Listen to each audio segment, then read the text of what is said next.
तहसीन पूनावाला जी बताइए, क्या राहुल गांधी ने कसम खाई है कि कोई भी चुनाव ढंग से नहीं लड़ेगी कांग्रेस? उसके पहले मैं बिल्कुल नहीं मानता हूँ एमआईएम सेक्युलर पार्टी है। एमआईएम एक कम्युनल पार्टी है। सर कितने साल अलायंस था कांग्रेस के साथ? सर कांग्रेस के साथ कितने साल अलायंस था आपका एमआईएम से? मुस्लिम लीग के साथ सरकार क्यों बनाई थी? बताइए ना, हाल ही की राजनीति की बात कर रहा हूँ, कोई 1947 से पहले की बात मत बोलिएगा। जी, मैं उसके पहले की बात नहीं कर रहा थी, उसके पहले तो हिंदू महासभा के साथ थी, लेकिन मैं उसमें नहीं जाना चाहता हूँ। हाल ही की बात करना चाहता हूँ, संक्षेप में बात करूंगा। जब ओवैसी साहब ने हिंदू देवी देवताओं, सर मुझे ये तो बता दीजिए ना, क्या राहुल गांधी ने किसी मंदिर में जाके कसम खाई है कि 2019 से 2024 तक मैं कांग्रेस पार्टी को कोई भी चुनाव ढंग से नहीं लड़ने दूंगा? सर आपने एक सवाल पूछा, मैं उसका जवाब देता हूँ, दूसरे पे चले जाते। आप जवाब दे ही नहीं रहे ना।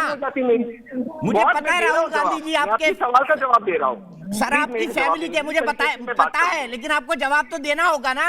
आज देश ये सवाल पूछ रहा है। लेकिन आप बिल्कुल दूंगा सर, लेकिन आपने एक आरोप लगाया, उसका भी जवाब दूंगा। मैंने कोई आरोप नहीं लगाया सर। आपने आरोप लगाया। मैंने तो सिंपल सवाल पूछा कि क्या राहुल गांधी जी ने ये डिसाइड कर लिया है कि 2019 से 2024 तक किसी अपनी पार्टी को कोई भी चुनाव ढंग से नहीं लड़ने दूंगा? मुझे उस सवाल का जवाब देना है, उसके पहले आपने एक आरोप लगाया, उसका जवाब मुझे देने का इजाजत दी। छोटे में जवाब दूंगा दोनों सवाल के।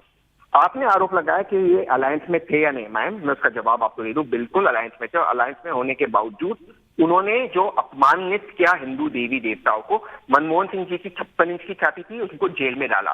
उसके बाद ओवैसी जी का हाल का बयान है कि जहां जिन सूबों में कांग्रेस की सरकार है, हुकूमत है, उनको कैंपेनिंग करने का अधिकार नहीं मिलता, लेकिन आए दिन वो बीजेपी के सूबों में जाते हिंदू मुसलमान का बंटवारा करते, ओवैसी बीजेपी की बी टीम में। अब आपके सवाल का जवाब देता हूँ। राहुल गांधी जब अध्यक्ष थे, कई चुनाव जीता है उन्होंने कांग्रेस को, मसलन मध्य प्रदेश, मसलन अरुणाचल, मसलन गोवा।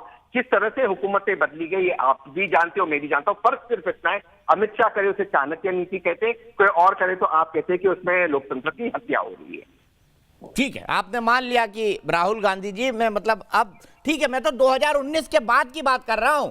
मैं तो कह रहा हूं 2019 के बाद उन्होंने क्या कसम खाई है कि मैं कांग्रेस को कोई भी चुनाव ढंग से नहीं लड़ने दूंगा, ना खेलूंगा, ना खेलने दूंगा।